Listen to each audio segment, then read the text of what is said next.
সামিয়া জমিদারের বাড়িতে কাজ করত। জমিদারের ৩ মেয়ে ছিল। ৩ জনই সামিয়াকে অনেক ভালোবাসতো। তাদের পুরানো কাপড় তারা সামিয়াকে দিয়ে দিত। সামিয়া, আমরা শুনেছি তোদের গ্রামটা নাকি অনেক সুন্দর। আমরা তোদের গ্রামে ভ্যাকেশনে যেতে চাই, তুই আমাদের ওখানে নিয়ে চল। আপু, আমাদের গ্রামটা তো অনেক সুন্দর, কিন্তু আমার মনে হচ্ছে ওখানে গেলে আপনাদের ভালো লাগবে না। ওখানে এত আরামায়েশের ব্যবস্থা নেই। তুই এটা নিয়ে টেনশন নিস না। আমরা নতুন নতুন জিনিস এক্সপিরিয়েন্স করতে চাই। আমরা ক্যামেরাও নিয়ে যাব, আর তোদের গ্রামের অনেক সুন্দর সুন্দর ছবি তুলব। আর হ্যাঁ, আমরা শুনেছি তোদের গ্রামের জঙ্গলে নাকি প্রতিদিন জাদুর নেল পলিশের বৃষ্টি হয়। হ্যাঁ আপু, কিন্তু ওই জায়গাটা তো অনেক ভয়ঙ্কর। আমার মা বাবা আমাকে কখনো ওই জায়গায় যেতে দেয়নি। ওখানে রাতের বেলায় অনেক আজব আজব ঘটনা ঘটে, অনেক বিপদ আপদ আছে। আপনাদের ওখানে যাওয়ার দরকার নেই। এমন সুযোগ তো জীবনে একবারই আসে বোকা। এমন অলৌকিক জিনিস দেখতে আমার অনেক ভালো লাগবে। দেখ সামিয়া, আমরা মাকে অনেক কষ্ট করে মানিয়েছি। এখন তুই যেইভাবেই হোক আমাদের ওখানে নিয়ে চল প্লিজ। সামিয়া আর কোনো উপায় না পেয়ে তাদের গ্রামে নিয়ে যায়। বেটি, তোমরা এখানে এসেছো খুব ভালো কথা, কিন্তু আমি শুনেছি তোমরা নাকি পাহাড়ের ওই জঙ্গলে যেতে চাও নেল পলিশের বৃষ্টি দেখতে। শোনো মা, জঙ্গলটা একেবারেই ভালো না। তোমাদের ওখানে যাওয়ার দরকার নেই, কেমন? আরে না না আন্টি, আপনি একদম চিন্তা করবেন না। আমরা দূর থেকে নেল পলিশের বৃষ্টি দেখব আর কয়েকটা ছবি তুলব, তারপরেই চলে আসব। রাতে সামিয়া তাদের নেল পলিশের বৃষ্টি দেখাতে নিয়ে যায়। তারা যখন সেখানে যায় তখন তারা দেখতে পায় আকাশ থেকে নেল পলিশের বৃষ্টি হচ্ছে। এটা দেখে তারা ৩ জন অনেক বেশি এক্সাইটেড হয়ে পড়ে। বন্ধুরা, তোমরা তোমাদের নাম কমেন্ট বক্সে কমেন্ট করে জানাও, কারণ তোমাদের নাম দিয়েই তৈরি হবে আমাদের পরবর্তী কার্টুন ভিডিও। ইতিমধ্যে আমরা অনেকের নামে কার্টুন ভিডিও তৈরি করেছি, তোমাদের নামেও করতে চাই। তাই তোমরা তোমাদের নামটি কমেন্ট বক্সে কমেন্ট করে জানাও। আর তোমরা যদি আমাদের চ্যানেলে নতুন হয়ে থাকো তাহলে আমাদের চ্যানেলটি সাবস্ক্রাইব করে পাশে থাকা বেল নোটিফিকেশন অন করে দাও। Oh my god, such a magical experience! এটা তো স্বপ্নের মতো। আয়শা, তাড়াতাড়ি ক্যামেরা বের কর। This is amazing. I never experienced this magical moment. আপু, ওই নেল পলিশ আমার চাই। চলো না ওখান থেকে কটা নেল পলিশ নিয়ে আসি। দেখো নেল পলিশগুলো কত সুন্দর। না না আপু, আপনারা ওখানে যাবেন না, ওখানে গেলে বিপদ হতে পারে। তারা ৩ জন সামিয়ার কোনো কথা না শুনে দৌড়ে ওই নেল পলিশের কাছে যায় আর নেল পলিশ উঠাতে থাকে। তখনই ঘটে বিপত্তি। জমিন কাঁপতে শুরু করে আর তারা ৩ জন হাওয়ায় ভাসতে শুরু করে। সামিয়া, সামিয়া বোন, আমাদের বাঁচা, আমরা কোথায় চলে যাচ্ছি? সামিয়া, দ্রুত আমাদের নিচে নামানোর ব্যবস্থা কর। তারা এই সব কথা বলতে বলতে গায়েব হয়ে যায়। হায় কপাল, আপুরা তো গায়েব হয়ে গেল। এখন আমি কি করব? আমি কোন মুখ নিয়ে জমিদারের সামনে দাঁড়াবো? জমিদার তো আমার মাথা থেকে মুন্ডু আলাদা করে দেবে। এখন আমি কি করব? কি করি আমি? এইসব ভেবে সামিয়া একটি গাছের নিচে বসে অনেক জোরে জোরে কান্না করতে থাকে। তার কান্না শুনে সেখানে একটা হরিণ আসে আর তাকে বলে, কি হয়েছে সামিয়া? তুই এইভাবে কান্না করছিস কেন? কি সমস্যা তোর, বল আমাকে। কি বলবো, রাতে নেল পলিশের বৃষ্টি হচ্ছিল, তখন জমিদারের ওই মেয়েগুলো আমার সাথে নেল পলিশের বৃষ্টি দেখতে এসেছিল। আর তারা ভুলবশত দৌড়ে ওই নেল পলিশের কাছে যায় আর নেল পলিশ ছুঁয়ে ফেলে। আর ওই নেল পলিশ ছোঁয়ার সাথে সাথে তারা আকাশে উড়তে উড়তে গায়েব হয়ে যায়। ওনারা আমাকে নিজের বোনের মতো করে আদর করে গিয়েছে, আর আমি ওনাদের রক্ষা করতে পারিনি। বল, এখন আমি কোন মুখ নিয়ে জমিদারের সামনে দাঁড়াবো? জমিদার তো আমার সাথে সাথে আমার মা বাবাকেও মেরে ফেলবে। যে করেই হোক আমার ওখানে যেতেই হবে, আর ওদেরকে সহি সালামতে বের করে আনতে হবে। রাতে কি হয়েছে না হয়েছে সবই আমি দেখতে পেয়েছি। এখন তুই যদি ওখানে যেতে চাস তাহলে এক কাজ কর, কাল রাতে যখন আবার নেল পলিশের বৃষ্টি হবে তখন তুই এখানে চলে আসিস আর ওখানে চলে যাস, আর ওদের তিনজনকে সহি সালামতে বাইরে বের করে নিয়ে আসিস। তবে প্রতিটা কদম খুব সাবধানে ফেলতে হবে। পরের দিন সামিয়াও ওই নেল পলিশের বৃষ্টির সাথে উড়ে উড়ে গায়েব হয়ে যায়।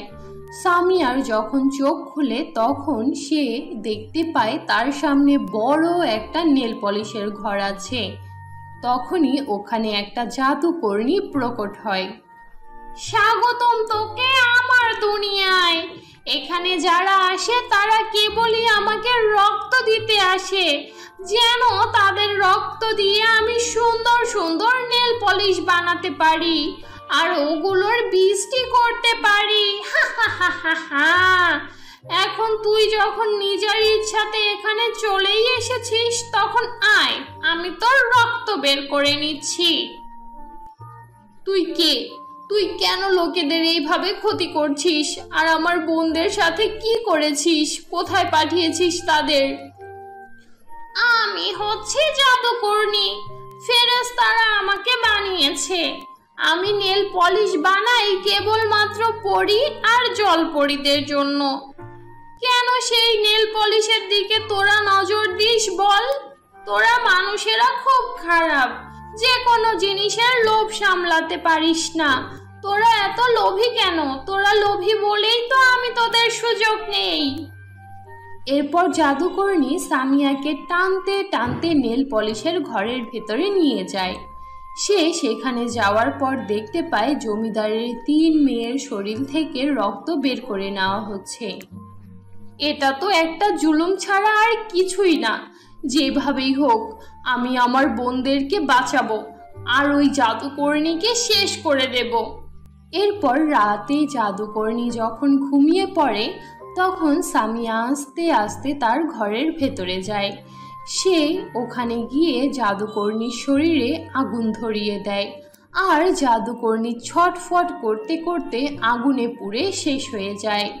এরপর সামিয়া নেল পলিশের ঘরের ভেতর থেকে তার 3 বোনকে সহি সালামতে বাইরে বের করে নিয়ে আসে, আর তার সাথে করে নেল পলিশের ঘরটাও নিয়ে আসে। নেল পলিশের ঘরের মধ্যে অনেক সোনাদানা ছিল। সামিয়া সেই সকল সোনাদানা গরিব লোকেদের মাঝে ভাগাভাগি করে দেয়, আর তার মা বাবাকে নিয়ে ওই জাদুর নেল পলিশের ঘরে সুখে শান্তিতে জীবন কাটাতে থাকে।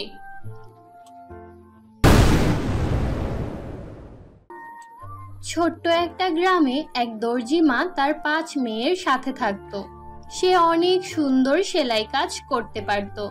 গ্রামের সবাই শাড়ি, ব্লাউজ, লেহেঙ্গা, 3 পিস সব তার কাছেই সেলাই করতে দিত, কিন্তু এর বিনিময়ে তাকে খুব অল্প টাকাই দিত, যা দিয়ে তার সংসার ঠিকঠাক ভাবে চলতো না।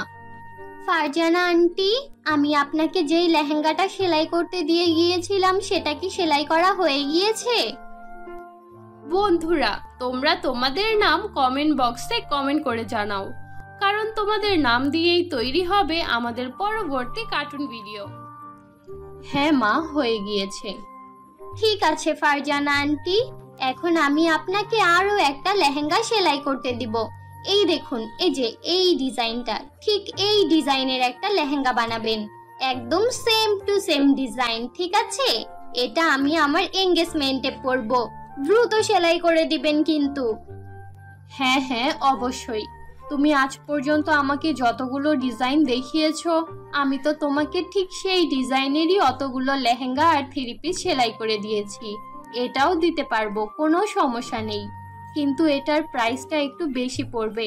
আসলে এই ফ্যাব্রিকটা অনেক পিছলা, আর তাছাড়া এটা অনেক দামি ফ্যাব্রিক, তো তাই খুব সাবধানে সেলাই করতে হবে।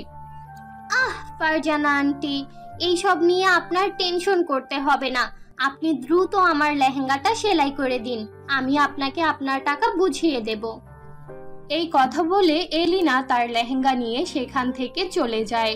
টানা 3 দিন পরিশ্রম করে ফারজানা এলিনার জন্য লেহেঙ্গা তৈরি করে। ওই লেহেঙ্গাটার ডিজাইন অনেক বেশি সুন্দর ছিল। ওই লেহেঙ্গাটা দেখে তার 5 মেয়ে অনেক খুশি হয়। তখন তার ছোট মেয়ে তাকে বলে, মা মা, এই লেহেঙ্গাটা কত সুন্দর, তোমার হাতে তো জাদু আছে, জাদু। ইস, আমরাও যদি এরকম লেহেঙ্গা পরতে পারতাম। আমাদের মা দর্জি, কিন্তু তবুও আমরা ভালো কাপড় পরতে পারি না। তুমি সবাইকে কত ভালো ভালো কাপড় বানিয়ে দাও, আর আমাদেরকে লোকের বেঁচে যাওয়া কাপড় দিয়ে কাপড় বানিয়ে দাও। আমার এইরকম কাপড় পরতে একটুও ভালো লাগে না। মা, আমি এই লেহেঙ্গাটা একবার একটু পরি। আমার খুব ইচ্ছে করছে এই লেহেঙ্গাটা পরতে। আমি দেখব এই লেহেঙ্গাটা পরে আমাকে কেমন লাগবে। আমি জানি এই লেহেঙ্গাটা পরলে আমাকে একদম প্রিন্সেসের মতো লাগবে। প্লিজ মা, আমাকে এই লেহেঙ্গাটা পরার পারমিশন দাও না প্লিজ। আমি এক গরিব দর্জি মা, নিজের মেয়েদের স্বপ্ন পূরণ করতে পারি না। বাচ্চারা, তোমরা আমাকে ক্ষমা করে দাও। তোমরা তো জানো আমি দিনরাত 24 ঘন্টা তোমাদের জন্য পরিশ্রম করি, আর এটা করে আমি কিছু টাকা পাই, আর তা দিয়েই তোমাদের খাওয়াই। তোমরা তো ভালো করেই জানো তোমাদের পড়াশোনার খরচ, খাওয়ার খরচ, এই সব জোগাড় করার পর আমার হাতে আর একটা টাকাও থাকে না। আমারও ইচ্ছে করে তোমাদের ভালো ভালো কাপড় পরাই, কিন্তু আমার কপালটাই এত খারাপ যে আমি তোমাদের ভালো একটা কাপড় পরাতেও পারি না। বাচ্চা, আমি তোমাকে এই লেহেঙ্গাটা পরার পারমিশন দিতেই পারি, কিন্তু এটা যদি একবার নষ্ট হয়ে যায় তাহলে এর ভরপাই আমি করতে পারবো না সোনা। ওফ মা, আমি কি ছোট বাচ্চা যে আমি এটা নষ্ট করে ফেলবো? আমি এটা নষ্ট করব না। আমি জাস্ট 2 মিনিটের জন্য এই লেহেঙ্গাটা পরবো, আবার খুলে রেখে দেব। এই কথা বলে নওশিন ওই ড্রেসটা পরে নেয়। তখনই সেখানে এলিনা চলে আসে, আর নওশিনের গায়ে তার লেহেঙ্গা দেখে প্রচন্ড রেগে যায়। ওহো, তাহলে এখানে এই সবই চলছে। নিজের তো সামর্থ্য নেই নিজের মেয়েদেরকে ভালো কাপড় পরানোর, তাই কাস্টমারদের কাপড় পরাও। আমি যদি ঠিক সময়ে না আসতাম তাহলে তো এটা জানতেই পারতাম না। আমি কারো পরা কাপড় পরি না। তোমার গরিব মেয়ে আমার এঙ্গেজমেন্টের লেহেঙ্গা নষ্ট করে দিয়েছে, এখন এটার ভরপাই তোমাকেই করতে হবে। আমি এই গরিবের পরা কাপড় কখনোই পরবো না। আমি তোমাকে 4 দিন সময় দিচ্ছি। 4 দিনের মধ্যে তুমি আমাকে আমার লেহেঙ্গা ফিরিয়ে দেবে। সেম ফ্যাব্রিক, সেম ডিজাইন, কিন্তু রং এটা না, নীল রঙের লেহেঙ্গা হতে হবে। 4 দিন পরে এসে আমি আমার লেহেঙ্গা নিয়ে যাব, বুঝতে পেরেছো? এই কথা বলে এলিনা রাগে কটমট করতে করতে সেখান থেকে চলে যায়। এলিনা সেখান থেকে চলে যাওয়ার পর সবাই অনেক বেশি চিন্তিত হয়ে পড়ে। মা, তোমার এই ছোট মেয়ের জন্যই আমাদের এত অপমান সহ্য করতে হলো। যা কিছু হয়েছে সব ওর জন্য হয়েছে। খুব শখ ছিল না প্রিন্সেস হওয়ার, এখন প্রিন্সেস হয়ে মন ভরেছে। তুই তো জানিস এই ফ্যাব্রিক কত দামি, এত টাকা এখন কোথা থেকে আসবে? উফ, চুপ করো তোমরা। তোমরা অনেক বেশি কথা বলছো, আর আমি এমনিতেই অনেক লজ্জিত। আমার জন্য মায়ের কত বড় লস হয়ে গেল। তাছাড়া আমি তো এই লেহেঙ্গাটার কোনো ক্ষতি করিনি। আমি তো শুধু একবার এটা পরে দেখতে চেয়েছিলাম আমাকে কেমন দেখায়। কিন্তু এই এলিনা তো এই ছোট্ট বিষয়টাকে কত বড় করে দেখছে। ওদের মতো বড় লোকদের কাজই হচ্ছে আমাদের মতো গরিবদের হেনস্থা করা। ওর যখন এতই টাকা, তাহলে দামি বুটিক থেকে কাপড় সেলাই করে না কেন? আমার মার কাছে কেন কাপড় সেলাই করতে দেয়? 1000 টাকার সেলাই 100-200 টাকা দিয়ে সেলাই করে নিয়ে যায়। ওফ, তোমরা চুপ করো। এমনিতেই আমি অনেক ঝামেলার মধ্যে আছি, তার উপর তোমরা 5 বোন সারা দিন কুকুর বেড়ালের মতো লেগে থাকো। আমার আর ভালো লাগে না, সবকিছু ছেড়ে চলে যেতে ইচ্ছে করে। এই কথা বলে ফারজানা বাড়ি থেকে বের হয়ে যায়। তার কাছে যেই অল্প কিছু টাকা ছিল সেটা নিয়ে সে কাপড়ের দোকানে যায়, কিন্তু সেখানে গিয়ে সে যখন ওই ফ্যাব্রিকের দাম করে তখন এর দাম শুনে তার পায়ের নিচের মাটি সরে যায়। এই কাপড়ের 1 গজের দাম 2500 টাকা। লেহেঙ্গা বানাতে 5 গজ কাপড় লাগবে, তাহলে টোটাল কত হলো? 12,500 টাকা। এখন যদি তোমার কাছে 12,500 টাকা থাকে তাহলে তুমি নিয়ে যাও, তা না হলে শুধু শুধু আমার সময় নষ্ট করো না, আমার দোকান থেকে বের হয়ে যাও। হায় খোদা, আমি আমি আমি এখন কি করব? আমার কাছে তো মাত্র 2-3 হাজার টাকা ছিল। আমি তো ভেবেছিলাম এই 2-3 হাজার টাকা দিয়ে কাপড় পেয়ে যাব। এখন তুমি এটার দাম বলছো 12,000 টাকা। 12,500 টাকা তো আমি কোনোদিন একসাথে চোখেও দেখিনি। যদি কাপড় এত দামি হয়ে থাকে তাহলে এর ম্যাটেরিয়াল না জানি কত দামি। এখন এত টাকা আমি কোথায় পাবো?